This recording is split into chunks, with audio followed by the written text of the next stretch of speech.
We never know where life will lead us or what may hinder us along the way. But while every day can feel like one big question mark, it doesn't have to. With the right insights, strategies, and solutions from Western and Southern Financial Group, together we can look ahead to leave the unknown behind.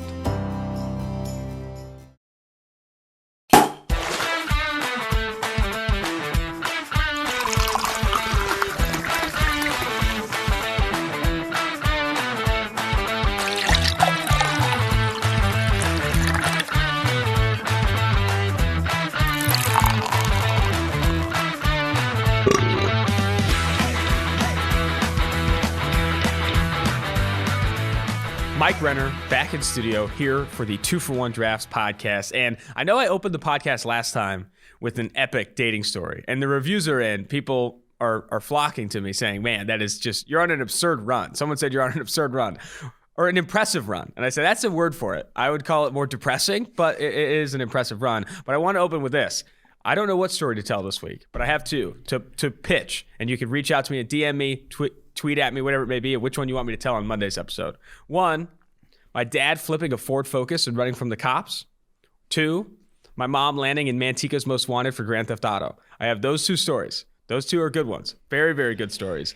To let you know, to precede those, my parents are insane. My family background is insane. My dad's a nut job. My mom's a nut job. But those 2 stories are pretty. Me too. And my dad also hates Mike Renner. So one of those 2 stories. The mom, Grand Theft Auto. The dad, flipping the Ford Focus and running from the cops. I will tell one of those on the Monday pod. I just need votes in. Get the votes in. DM me, IG me, whatever it may be. Where's your vote, Mike? Your vote's start. I want to hear the Ford Focus one.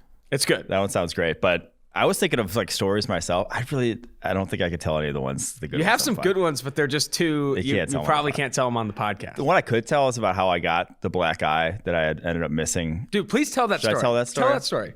So I started dating a girl who lived in Reno, Nevada a few years ago, and she moved then across the country to Cincinnati here, live with me. Things didn't go well. We broke up. Surprising.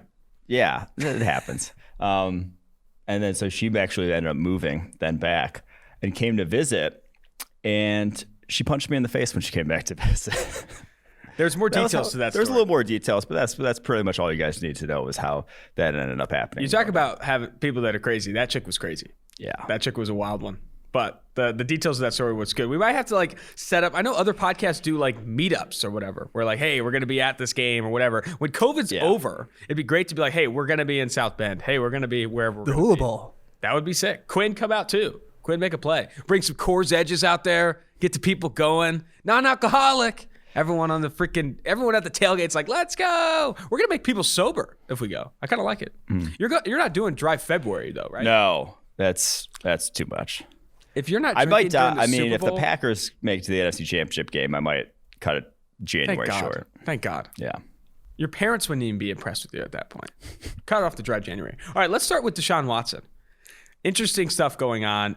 I mean, he was just on vacation, comes back, goes to watch James Harden play basketball for the last time with the Houston Rockets and with Andre Johnson. And Andre Johnson has been, was not on Twitter for like over a month, came back to Twitter, and all of his recent tweets have been flaming the Houston Texans organization, telling Deshaun Watson to hold his ground, to not to not just fall to what the Houston Texans want. Like a lot of this is looking like Deshaun Watson, at the very least, is strongly considering strong-arming the Texans into getting out of that situation, potentially via trade or whatever has to happen to not play for the Houston Texans. That's how bad it looks right now. I don't know what the results will be of this, but it doesn't look good right now. Yeah, Andre Johnson had not had a tweet that wasn't a sponsored tweet, an ad tweet, since 2019. No way. Over a year. Yes. Had not had a tweet that wasn't an ad for over a year. Comes out just guns blazing, telling Deshaun Watson to do what's best for him, screw the Texans. As someone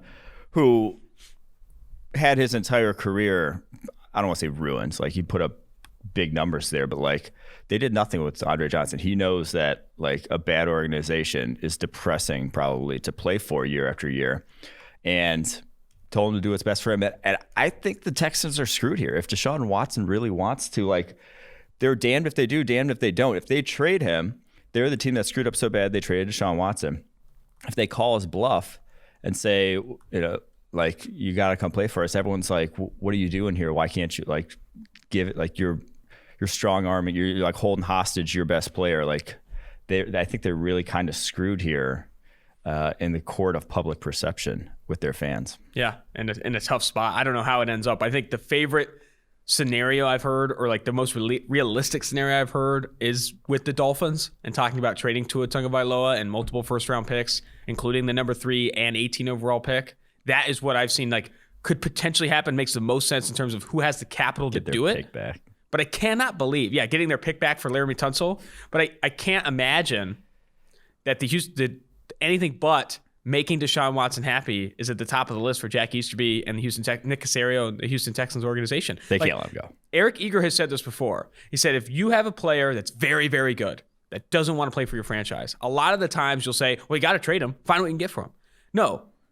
What you need to do is create a culture and an organization that your best players don't want to leave. That should be the number one priority. It shouldn't be like, oh, you don't want to play here? We're out. See ya. Peace. Like what the Raiders did with Mack and Cooper. Well, Cooper, more so than Mack, didn't want to play in Oakland. Adams.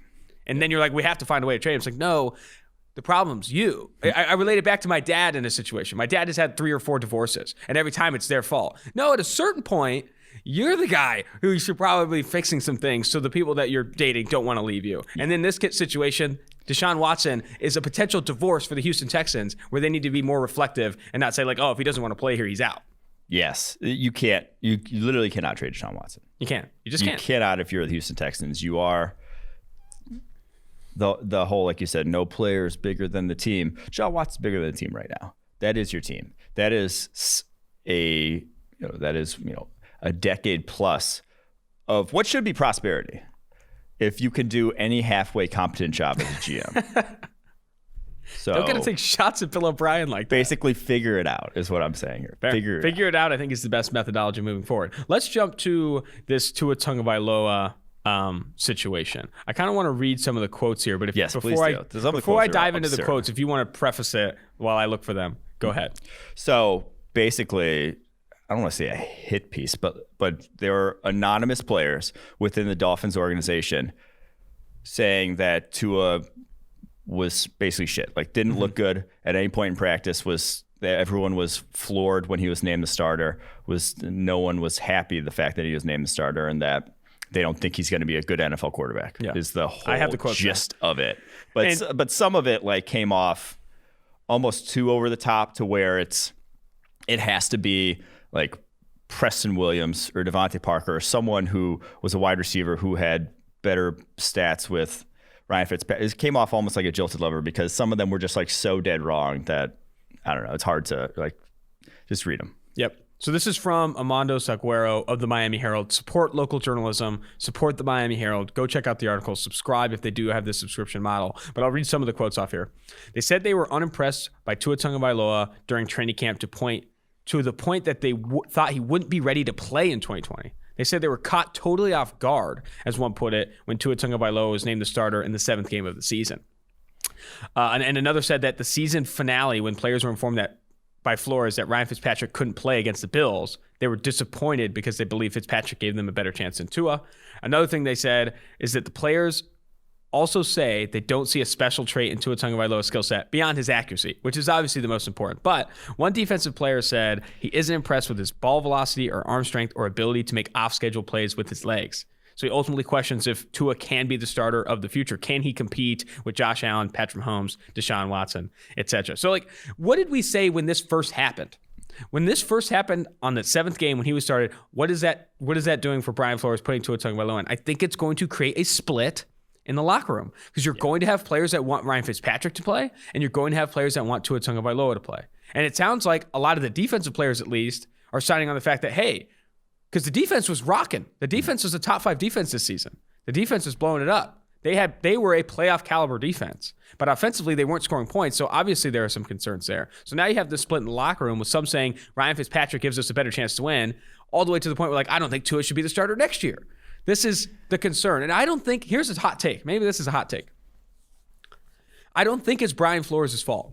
The decision to start Tua Tagovailoa was not his. I don't think, personally. Say what you want. I don't know if it was. It would be hard to imagine it was. It's hard to imagine it was because Brian Flores is also the same quarterback that was benching his ass in multiple games to try and get Fitzpatrick in to win some games late.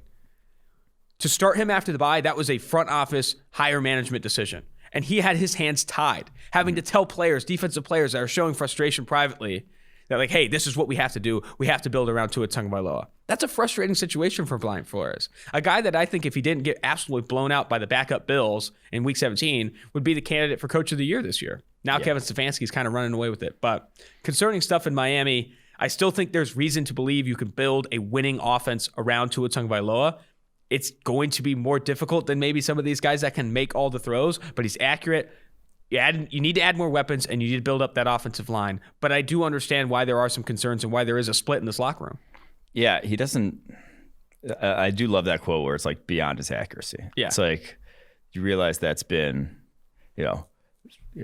look at half the quarterbacks who are in the NFL playoffs. Like, what is Drew Brees, Philip Rivers, Tom Brady? What do they have that's special beyond their accuracy? Like, they don't have a special arm. They don't make off-platform throws. Like, you can win from the pocket if you are good enough. That is like, for the vast majority of NFL history, that's what everyone considered like the most valuable thing was that. So, to me, it's a little overblown, but I do think the biggest takeaway here was that there was not a coaching staff and management not on the same page. And this is why you cannot have that in an organization. And like that, it has to be unified decision-making, because if Brian Flores wasn't on board with it, that trickles down to the roster. The roster can tell that. Oh, absolutely. Everyone knows that. You cannot. You have to be lockstep. You have to be lockstep. And so when you're not, and just calling down from the top, whether it's the owner, GM, whoever made the call,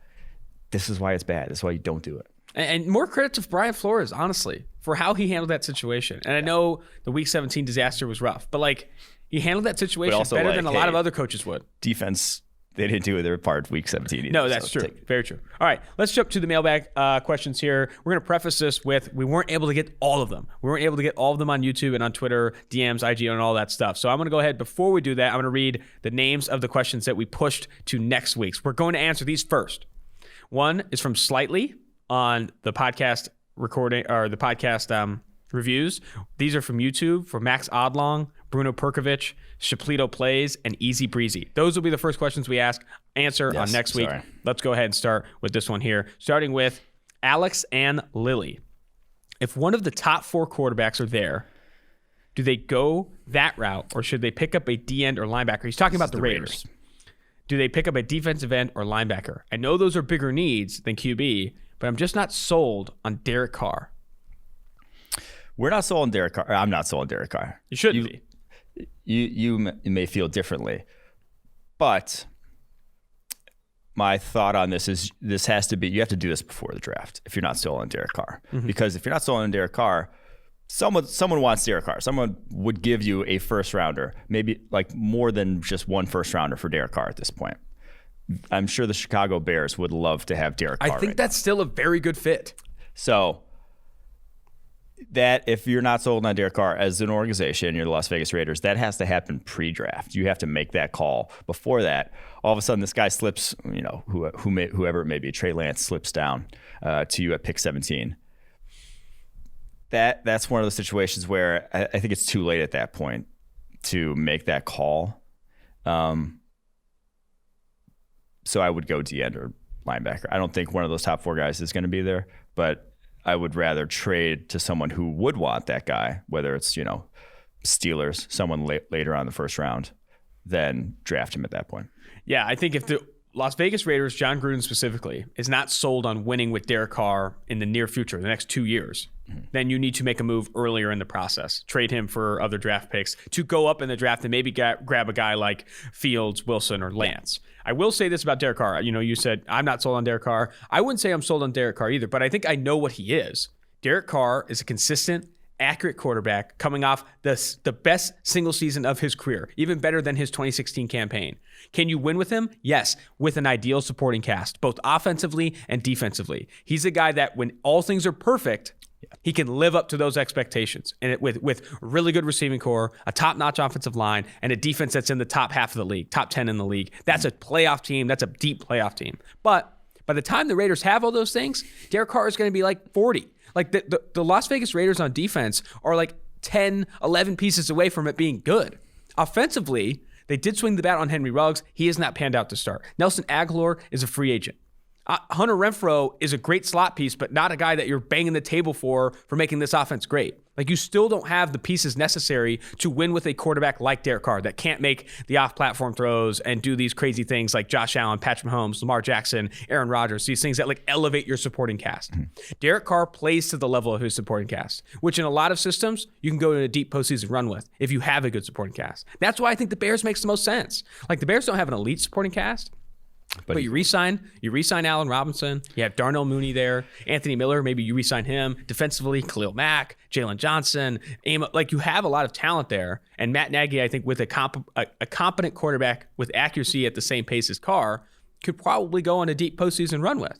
They won a ton of games with Trubisky and frickin' Nick Foles this year. It really has blown my mind. John Gruden was like known for hating all his quarterbacks, you know, in his first stop in Oakland and then in Tampa Bay. And has gone, was it 3 years now with Carr without like any hint of, I guess they did sign Mariota last year as maybe an insurance plan, but no real hint of Gruden ever being upset with him. So that's just interesting to me. All right, next question. Brian0825. Mike Renner is the best in the business. I threw that one in there just for the... like he said that, but it's obviously not part of the question. It is part of the question. Mike Renner is the best in the business. Get Anthony Tresh on the pod more. We should do some more three-man pods. Yeah. Question. Which edge rusher, I'm always down, which edge rusher is a good scheme fit for the Titans? Okay. So obviously Jadeveon Clowney, free agent. You have Harold Landry on one side. He is a edge bender type. He is going to win at the top of the pocket. When you have a guy like that, kind of like similar to, I guess that's like kind of selling TJ Watt short to call him an edge bender, but like TJ Watt works well when he has Bud Dupree on the other side pushing your quarterback backwards. You're going to get a lot more sacks when you have that. So you want a pocket pusher across from a guy who's going to speed rush. You don't want two speed rushers. Then you give a lot of lanes for quarterbacks to run through. And obviously that doesn't work as well in the run game either. So I think one of the bigger true edge setter types in this class, Carlos Basham from Wake Forest, Joe Tryon from Washington, and then a little later on, Peyton Turner from Houston. I think those guys would be good fits if you are the Titans. Little teaser for our Senior Bowl preview, which we'll be doing next week ahead of the Senior Bowl. Carlos Basham Jr. is the highest ranked player going to the Senior Bowl on PFF's board. I watched a ton of his tape yesterday. He is huge. Like, he is a big dude. He is built like... I think he got too big this year. He might have gotten too big, but he is built like defensive ends of old. Like, he's like 6'5", 285. And like, you look at... I was looking at like body comps and stuff. Like, he looks like 6 foot. He's listed at 6'5", 285, but he might be 290. Like, the guy is big as hell. Looks a lot bigger than some of these other guys coming out. So Carlos Basham Jr., I agree. He's not bendy. He's not bending the edge and pushing the top of the pocket, but he can bully some dudes. And I think he works his hands well. Yeah. Like, he went against some bad offensive tackles this year and like beat them to a pulp. But he also gets kicked inside a decent amount at Wake, or even just like two hands in the ground, head up on the tackle, and still is winning really, really well in those areas. So Carlos Basham Jr., I think, will be fun to watch at the Senior Bowl. # fun to watch. But I think he has some opportunity to make some money there. Because if he can show he can win on those one-on-ones, both on the interior and on the edge, that's going to be big for him. Because right now I see him as more of a day two guy. Like, I don't think he's going to sneak in around one with his traits. He's got great size, but I disagree. You think he's going to be a round one player? Oh, wow. Yeah. Interesting. Well, we'll see how he goes at the Senior Bowl. All right, Gingy24. Great pod, great content. How do you guys think Terrace Marshall stacks up as a prospect, and where can we expect to see him drafted? I wish we could have seen a little more of him this year. Obviously, he took over Justin Jefferson's role in the slot. I'm still a fan, though. 54th on the board. I think he's this firm second-round type of wide receiver. He's got good speed, but he's just like skinny still, and doesn't really have the quicks to make up for it when you're that skinny. 6'3", 200 pounds.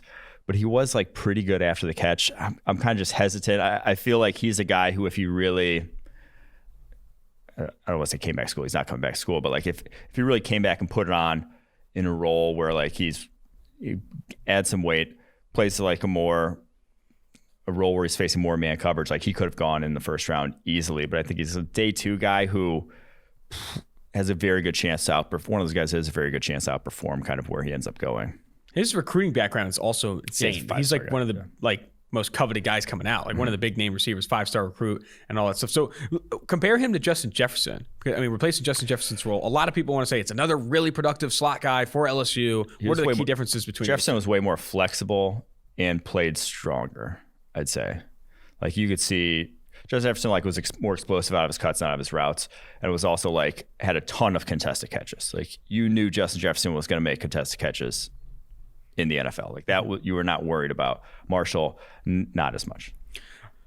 Love the pod, my dudes. This is from, I don't have the name in here. Oh man, brutal. But I've always wondered if you guys compensate for strength of competition in your player grades. If a wide receiver is going against a good defense corner versus a bad one in both the NFL and the collegiate level. If not, then do you have an algorithm in your prospect research that basically calculates that an 85 graded receiver from Bama might be a better prospect than on paper than an 85 graded receiver from Fresno State? For example, just based on level of competition. Yes. So our grades do not account for level of competition. The 0 to 100 grades don't. Those grades will not.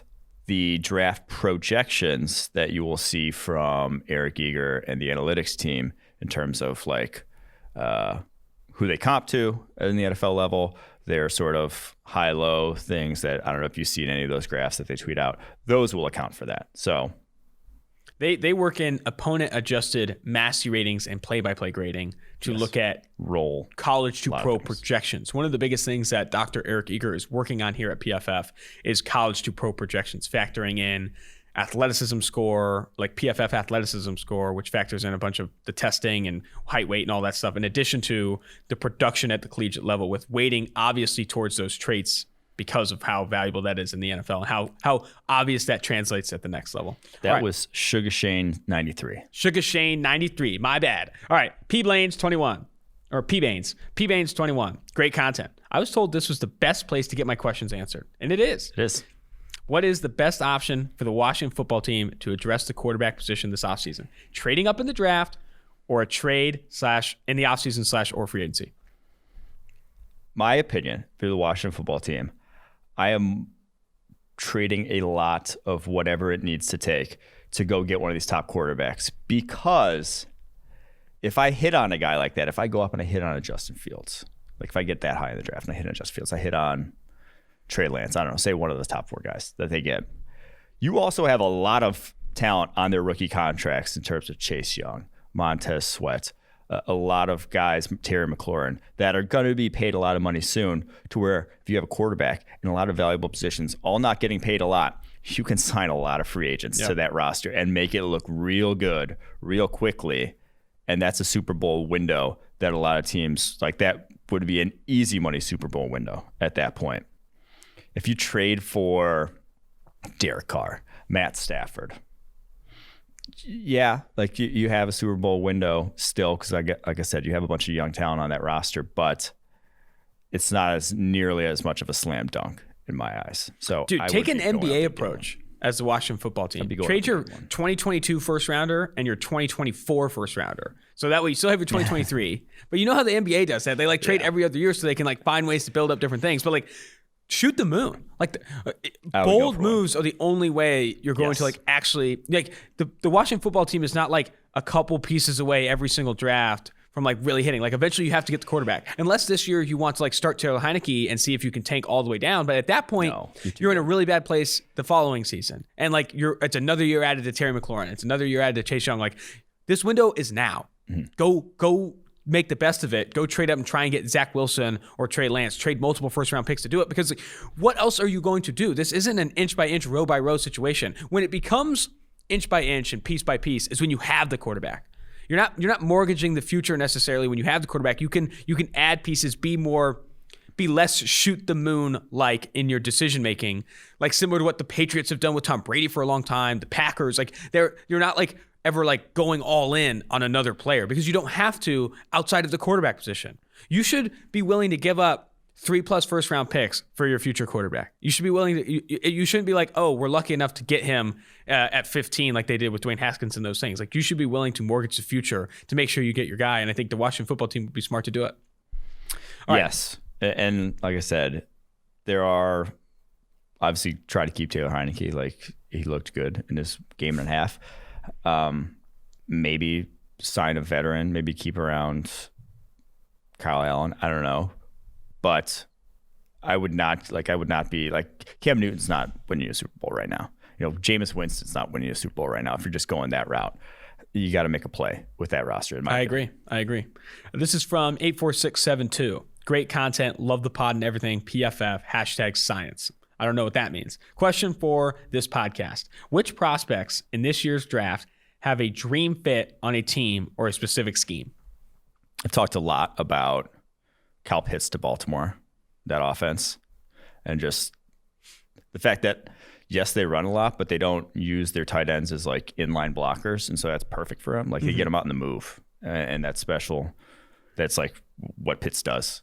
So Kyle Pitts to Baltimore, one of them. I think Justin Fields to 49ers would be just perfect. Like an accurate quarterback, incredibly accurate quarterback in that 49ers game, because he's going to scheme open wide receivers. Like Kyle Shanahan will get guys open. You just got to be able to hit them.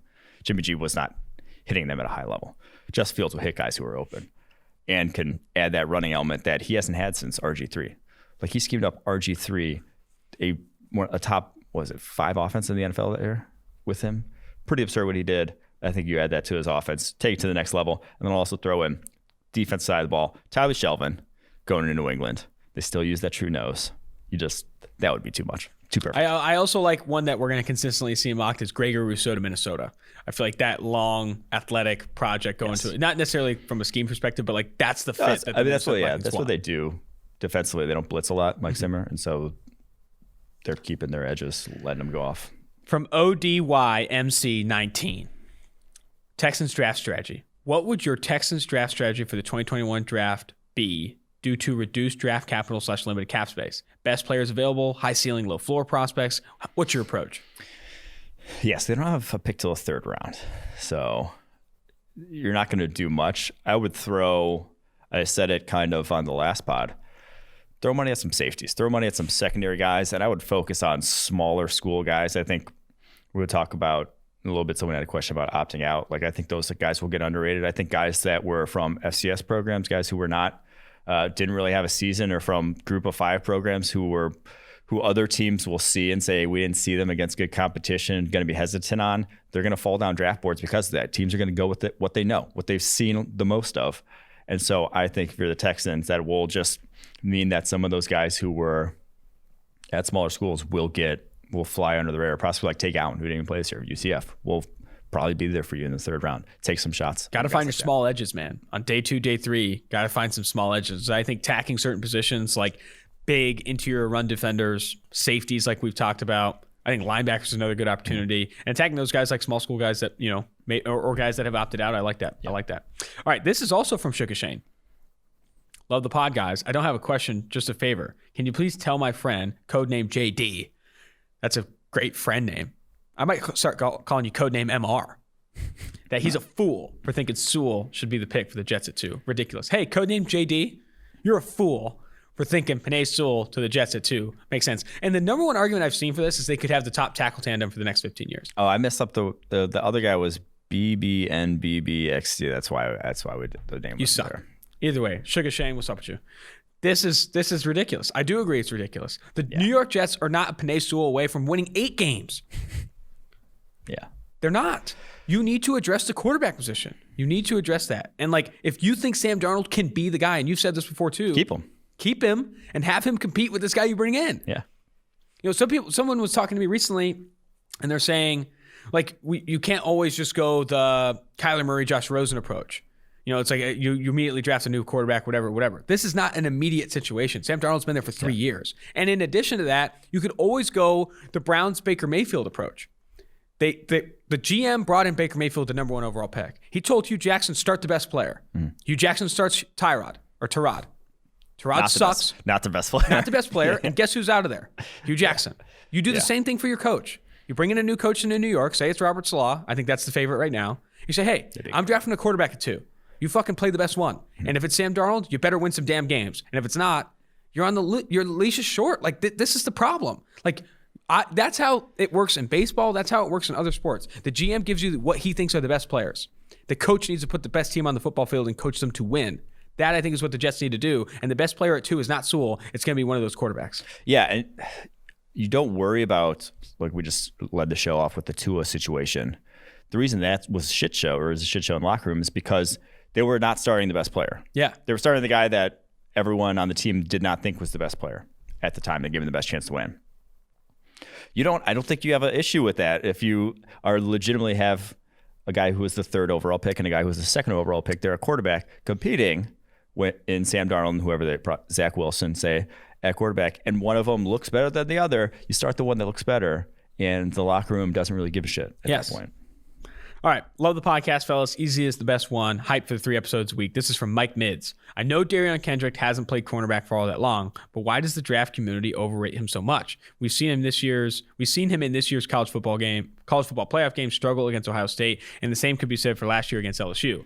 Why does he get so much more love than a corner like Eric Stokes Jr., who has arguably played better against better competition? One, Darion Kendrick has decided to come back to school, but I do think there's an opportunity to talk about him as a prospect and why the draft community and scouts will value him as highly, or maybe even higher next year. It's the traits. I mean, the guy is a former 4 or 5-star wide receiver recruit that has been playing corner for only like 2 or 3 years. Mm-hmm. And he looks bad, but like what he can be in the NFL, the potential is what's massive. And to talk about Eric Stokes Jr. for a little bit, Eric Stokes Jr. has had better production, has a very good athletic background as well, but I don't think he's in the same tier as Darion Kendrick from like an athleticism standpoint. You've talked to Darion Kendrick. Not nearly as smooth. Yeah. And then the scheme also plays. We've talked about the Georgia corners being just like so overly grabby that they just hang on to. Eric Stokes Jr. hangs on you. Yeah. Stokes Jr. also a year older, redshirt junior at this point, than a redshirt sophomore in Kendrick. And so the younger guy doing it at a younger age, obviously more impressive. And I'll also throw in, and I think I said this when we talked about Darion Kendrick earlier this year. Anytime a guy's a former wide receiver, it gets evaluated as a little hot and bothered. You're just oof, he's got the ball skills. That's what everyone kind of loves. I'd let this guy give me a black eye, right? Is that what you're kind of saying? I'd fly him from Reno to Cincinnati. I would agree with you. You. No, not to bring up past, but let's jump to Kid Racer 4, who just. He really took advantage of the fact. He beat the system here. Yeah. Hey, Austin and Renner. My name is Brandon, and I've been watching 2-4 drafts for about a year. They helped me get through quarantine. Here are some questions they had. He's got 3 questions, and we're going to answer all 3. Mm-hmm. Here you go, Brandon, Kid Racer 4. In last week's episode, Anthony mentioned how he could see Mac Jones going before Trey Lance, and it seems like a wild take. It is. Personally, I believe Jones over Lance. If Mac Jones balls out on the OSU defense and puts together great numbers, would there be more consideration of Jones but going before Lance? If so, what range could you see him going in? Top 10, top 11 to 15? So he did ball out. He's continued to play well, but he's played well all year long in Alabama's system. Yeah. The problem, and I'll start, I guess. The problem, I think, is Mac Jones doesn't have the tools, the traits that Trey Lance has. And I think in the NFL, they're going to value Trey Lance's tools and traits and arm talent over what Mac Jones has done from an accuracy and consistency perspective and production perspective at Alabama. He's not a toolsy prospect. He's a guy that has exceeded expectations with below average arm talent at Alabama. Mm-hmm. And I don't know if we talked about this on the podcast, but the difference between him and Joe Burrow, why everyone's so sold on Joe Burrow, was the difficulty of what he was doing. Joe Burrow, the offense was innovative, whatever. I think he had twice as many completions into tight windows as Mac Jones did this past year. Mac Jones is literally hitting wide open guys 95% of the time. That offense was the most dominant, schematically as well as talent-wise in college football. His job was not difficult. A lot of guys would have looked great in that offense, is I think the biggest thing right now. And that as soon as he steps on the football field in the NFL, it's going to look utterly and completely different than anything he's seen before. So I just, that to me is why you still lean on the guys with the tools, because there is still a big developmental curve once you get to the league. Top 10, I don't think. 11 to 15, possibly, just because there's so many teams that need quarterback in that range. Do you believe the opt-out players like Jamar Chase, Greg Rousseau, Caleb Farley, Trey Lance, he did play one game, could fall in the draft because of either no on-the-field time or other players improving their stocks, like Kwity Paye, Devontae Smith, Jalen Waddle? Yes, I think they will. Out of sight, out of mind. I said this earlier. Evaluators are going to lean on what's right in front of them, the guys they just saw. The fact that a guy is 2 years removed from having played on a football field is going to, even if you try to cognitively admit your bias and say, no, like only evaluate what you see on the field, that's who this guy is. I think it's still are going to underrate these guys. And I think you also underrate the fact that like guys improve. The last we saw from them, very good from all of them. But it's rare to see guys get worse in college. Like they would probably be better this upcoming year than they were. And just in terms of like physically. Now, Jamar Chase wasn't going to produce as much in that offense. Gregory Rousseau wasn't going to have more than 16 sacks. That would have been crazy. But I do think like they would have been better players had they come back this year, and we just aren't going to be able to see that. So I do think they're going to get underrated. All right, last one from Kid Racer 4, a.k.a. Brandon. In the last several years, there have been surprise first-round picks. Jordan Brooks, Noah Igbenogany, L.J. Collier, Jerry Tillery. What players this year do you think could be surprise first-rounders in 2021? Or is it too early to tell? Sorry. I do think it's too early to tell. It is too early to tell. It's difficult to say where anyone stands on. The Davion Nixon hype has been interesting. I think that's a name that comes to mind, like, oh, you don't have him even inside the top 50 on your board, but he's a guy that's been mocked in the first round. Someone sent me an IG DM of some fucking mock draft on Reddit that had Patrick Jones of Tulane going at 5. So I don't know what to tell you about that. Like, that's obviously a mock draft on Reddit or something, but like, that's not a surprise. Wait, Patrick Johnson of Tulane? Patrick Johnson, sorry. Or Patrick Johnson of Pittsburgh. It was Patrick Johnson of Tulane. I'm pretty sure it was Tulane guy. Yeah. Okay. That's wild. That kind of just threw me for a loop there. I wrote down a couple names. Like I said, it's way too early to tell. But you mentioned Igbenogany sneaking in because he's just a freak athlete. I think a few years ago, the same thing was true of Terrell Edmonds. Yes, Terrell. I always have to think of their names. And Terrell Edmonds snuck in. He was like the 24th pick, which was absurd. But because of how physically gifted those guys are, to me, Caden Stearns of Texas might test out the best of any. Test out the best. We're not even going to have a combine this year. Why am I saying that? But he's maybe the most athletic. He might run a 4.1 on his phone when he sends it on Twitter. Schefter's tweet's going to do numbers whenever he tweets out his 40. He's a fast dude, very athletic. I think he could make his way upward. Someone could fall in love with his traits. And then Ifeatu Melifonwu as well. We've talked about 6'3", 213, built differently than any cornerback you'll see almost at any level in terms of what he can do physically. It's a big cornerback class, dude. Yeah, Ifeatu Melifonwu, Patrick Surtain. So I'll toss those two names out there. Like, no one's really saying their tape looks like first-round tape, but physically they have first-round type tools. I don't know if I brought this up on the podcast yet, but doing the research for the draft guide, Patrick Surtain and Tyson Campbell played outside corner for the same high school, American Heritage, under Patrick Surtain's dad, and were both 5-star recruits that went to Georgia and Bama. Like, they went back-to-back undefeated seasons championships. Like, can you imagine trying to throw against fucking 6'2", 200-pound cornerbacks? Yeah. I wonder, the fact they didn't go to the same school, you would think if you're two 5-star recruits from the same high school, they must have not been friends. They hate each other. Like, if you're friends and like you would go and be like, let's run it back. Because they both got offers from the same schools. I mean, they got offers from everybody. 5-star gets off for everybody, yeah. All right, next one here. Thank you for that, Brandon, the 3-piece. Michael Shea, Arizona. I know it's likely both are available. It isn't likely both are available at 16 for the Cardinals, but would Kyle Pitts or Jalen Water be a better pick for them? I like Pitts for them better. Really? Yes.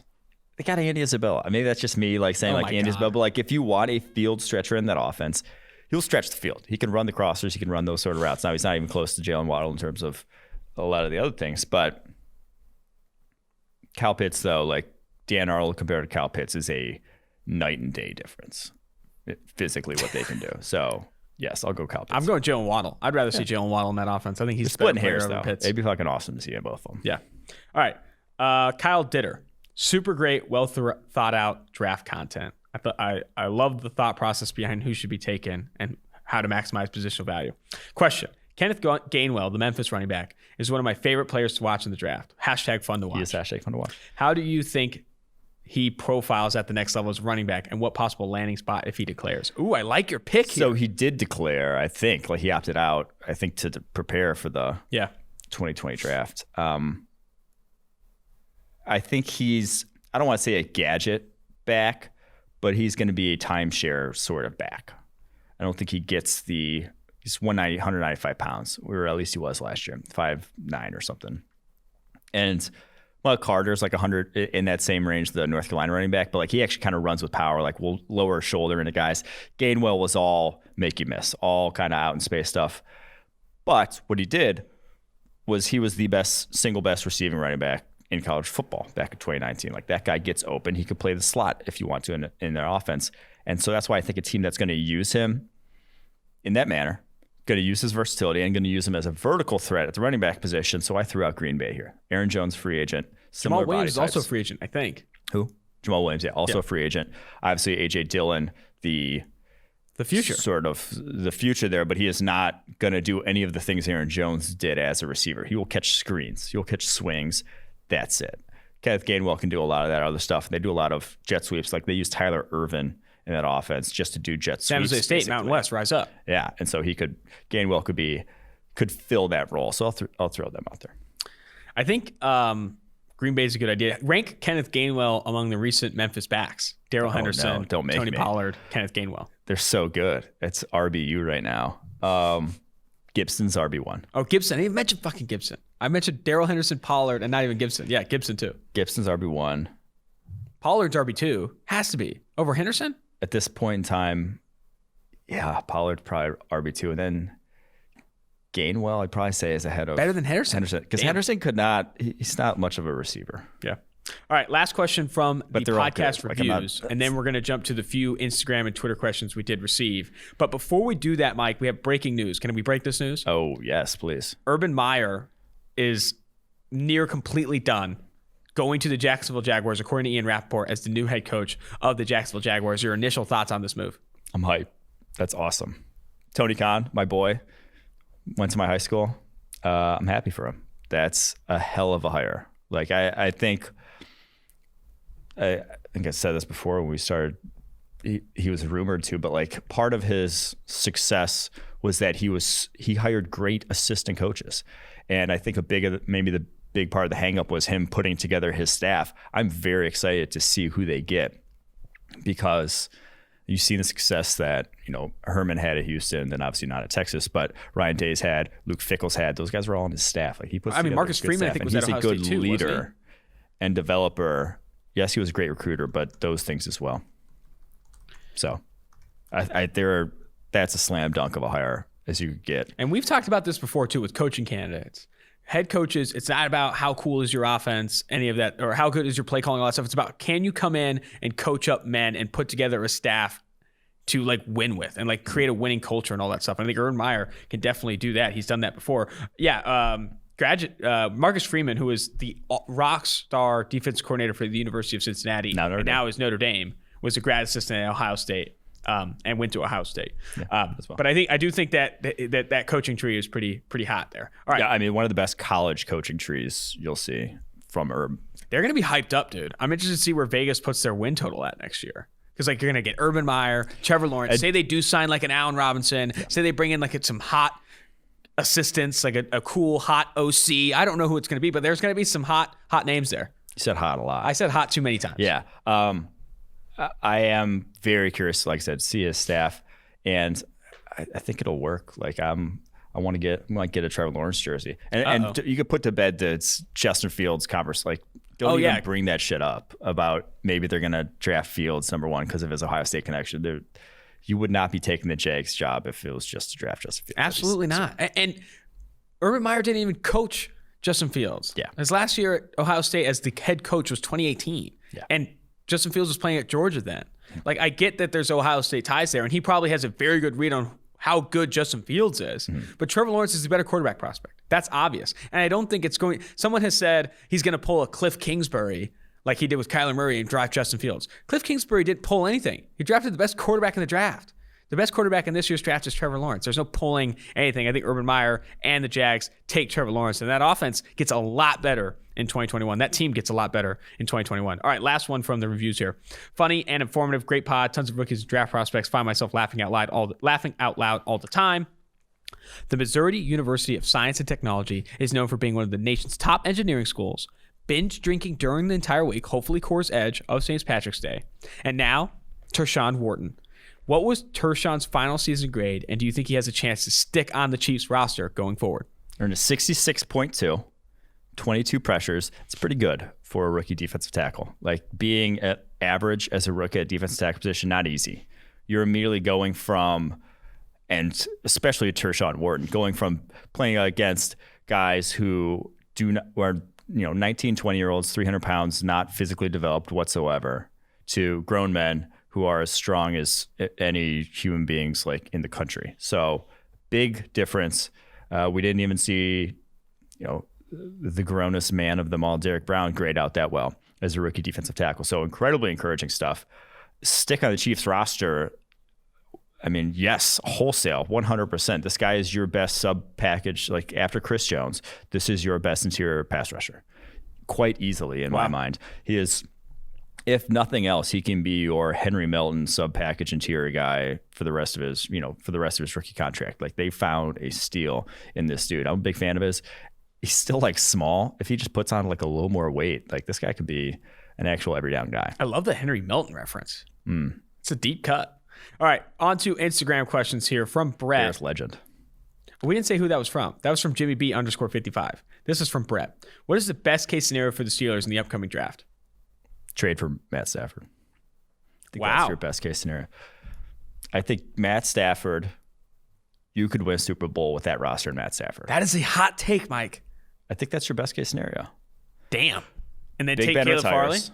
Well, and hopefully it doesn't take a first rounder to get No way Matt it takes a Stafford. first rounder. For Stafford? I think it will, though. Really? Yes. Dude, I feel like the Detroit Lions would be smart to do that. Because that roster, I that do coaching too. staff, if you can get a first rounder for Matt Stafford, it's see you later. But hopefully it takes more like a second and a 3, and then, that's what I'm saying, best case scenario, and then Caleb Farley falls down there at cornerback. That would be, if you're the Steelers. If the Detroit Lions were to trade Matt Stafford for another first-round pick, I think they re-sign nobody but Kenny Galladay, and they just tank into oblivion and get the number 1 overall pick in 2022 and rebuild from there. Because like you're not trading Matt Stafford for a first rounder and then still finding ways to scratch out play like a postseason berth. Like you need to go to the bottom. It's time to go down. So that would be interesting. I think that would honestly be it's time to go down. That's a great take. I like that one. That's a hot one. All right. From Alexander. Which position is more likely to have a starter / quality player taken in the late second or third round? Wide receiver or corner? This one to me went through kind of the numbers. The numbers. And not really close. Wide receiver. You look at the names. Devontae Adams, A.J. Brown, Allen Robinson, Keenan Allen, DK Metcalf, Chris Godwin, Kenny Galladay, Michael Thomas, Tyler Lockett, Terry McLaurin, T.Y. Hilton, Cooper Kupp. That's a lot of fucking talent at the wide receiver position that you could find middle of the day too. Cornerback, James Bradbury, Jamel Dean, Ronald Darby, Janoris Jenkins, all in that mix. Quality corners. Wide receiver though. That's Desmond Trufant was a second rounder, wasn't he? no, he's first rounder. Damn it. Never mind. Get it straight. All right. Let's go ahead and jump now to our Twitter DM questions here from Reddit GM. Do you think Sean Payton has considered drafting Trey Lance? I think it's, I don't know. I don't think coaches get into that process, especially since he's still in the playoffs. So probably not. But I'll say at some point I think he will, and at some point he'll realize I don't think he's going to be in the position to draft him. So I'd say probably not. He could be the replacement to Taysom Hill. No, they don't want to give up on Taysom Hill. You've comped Trey Lance to Taysom Hill, but who can actually throw? Yeah, that's a good comp. I like it. What do you think the best fits for the top 5 QBs are to succeed? All right. Lawrence, I mean, Jags, whatever. Like, these go to the Jags. So that'd be dumb to say anything else. He'd be best fit on the Niners. Yeah, right. Zach Wilson, I'll say the Broncos. I love him with that receiving core. I think that would be very perfectly set up for his strengths of how he plays the game. Justin Fields, we already touched on it, 49ers. I think it's a perfect fit for him. Trey Lance, whoever gets Brian Dable, I don't know who that's going to be. But Brian Dable, I would love to see Trey Lance, Brian Dable with the magic he worked with Josh Allen. And then Mac Jones, he's the guy going to the Saints. That's smart. That's where I'd like to see him end up. I think dome, Mac Jones, the Saints, is my favorite of those 4. In a dome, in a division where you're not going to play in bad weather, and that arm strength's not going to be necessarily as big of an issue. I love that. I love that take. Mac Jones to the Saints is something we should start mocking here pretty soon. All right, Sam _Stetcher. Why shouldn't the Bears mortgage the future to trade into the top 5-6 and take one of the quarterbacks? Because, okay, I guess that question of why shouldn't you? I don't hate it necessarily, but that is how you can end up like the Texans, because they've been throwing away draft capital left and right already. They already have a roster that's built on almost all guys on their second, third contracts that you're paying. They don't have a lot of talent on their rookie deals right now, making an impact. And so as soon as that kind of fades away, you're left with a cupboard that is bare. If you do make a move like this, you're not going to have any young talent in 2 years, is the reason not to. But, I mean, the Texans did it without trading for a quarterback, which is nuts, right? I mean, the Texans mortgaged the future for, like, Laramie Tunsil and no, they traded up for Deshaun Watson, too. They gave a bunch of picks for Deshaun Watson. But then they also started making dumb decisions after that. From Brandon Ayuk, not the actual Brandon Ayuk, but this is a good opportunity to tease the Monday episode. We are going to have San Francisco 49ers rookie Brandon Ayuk on the podcast on the Monday episode. But this is not from Brandon Ayuk. I think his Twitter handle is just Brandon Ayuk. If you could add 2 inches and 20 pounds to any previous prospect, who would it be? And he said, no, Devontae Smith. That one's too ezy. But Devontae Smith would still only be like 6'3", 195. He would be weird as hell. He kind of look like Robbie Anderson. He'd be Robbie Anderson. I went with TCU's Darius Washington, 5'8", 180. If he's 5'10", 200 pounds, he's getting Jamal Adams type love, this guy. That's how highly I think of him as a prospect. The one I would love to see, though, Daniel Falele, the Minnesota offense tackle. He'd be 6'11", 420. Deontay Brown would be what, 6'5", 380? Yeah. That would be Tyler Shelvin. Dude, Tyler Shelvin could probably add 2 inches and 20 pounds. You wouldn't even know. Yeah, you wouldn't even know. Like he does that. That's nuts. Does that after a good night's sleep. That's nuts, man. I think there's other positions too. I mean, there's certain corners where I feel like you always felt like if they were just a little bit bigger, could make, like Asante Samuel Jr. I think would be sick. You had 2 inches and 20 pounds with Asante Samuel Jr. You're getting a damn good outside corner. Yeah, I think those are the positions it would matter. Like a guard adding 2 inches, 20. Like who cares? Defense tackle, like cornerbacks. Can you add those inches in arm length? Ooh, no, you just get like a Kyler Murray fro. Oh, it's a fro situation. Interesting. All right, next question here. We got to move. Thoughts on Chris Olave and where he might go? One of the best route runners in college football. I think he goes back into the first. So smooth, so polished, and he's fast. We've been talking about, like, is he fast? He's going to run a 4.4 or something. Yeah. Yeah, I think he's a back end of the first round type of guy. I really like him as a fit to any team that wants a legitimate I get open receiver. Not like a blow the top off, not like a true possession. Like this guy consistently gets open, which every team needs. This guy consistently gets open, Chris Olave. I like that. Liam Eichenberg, a good fit for Urban Meyer's Jaguars with the Rams pick. I think that's too early. Way too early. You have 2 second rounders now. You have the second rounder from the Vikings. I think that'd be a good one. 45 overall. I think that is. That's where I'd start thinking about Eichenberg. I mean, there are other tackles I would take, though, with that Rams pick, wherever it does end up.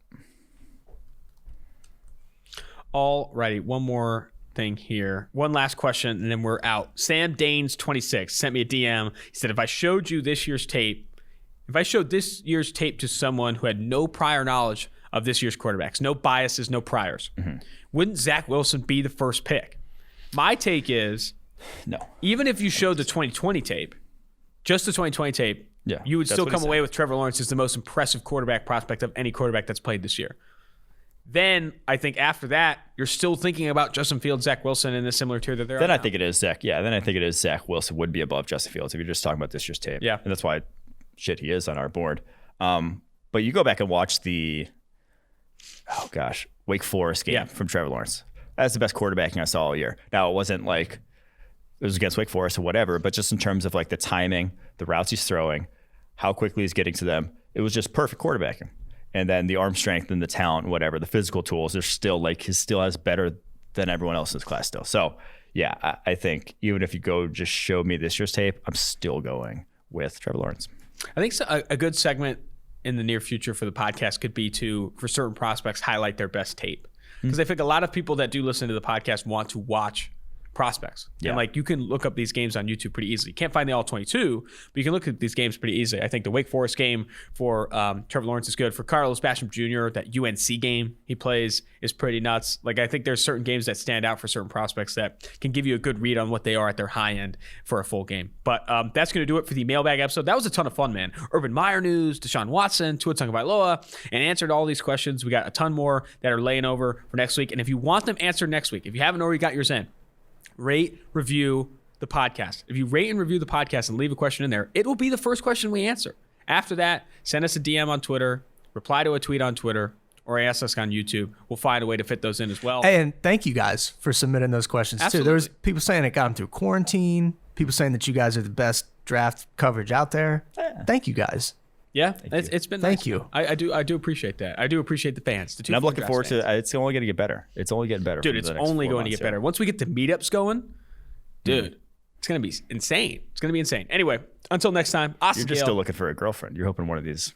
I'm kidding. Well, how many of them want to do a first date story? Anyway, Austin Gale, Mike Renner, 2-for-1 drafts.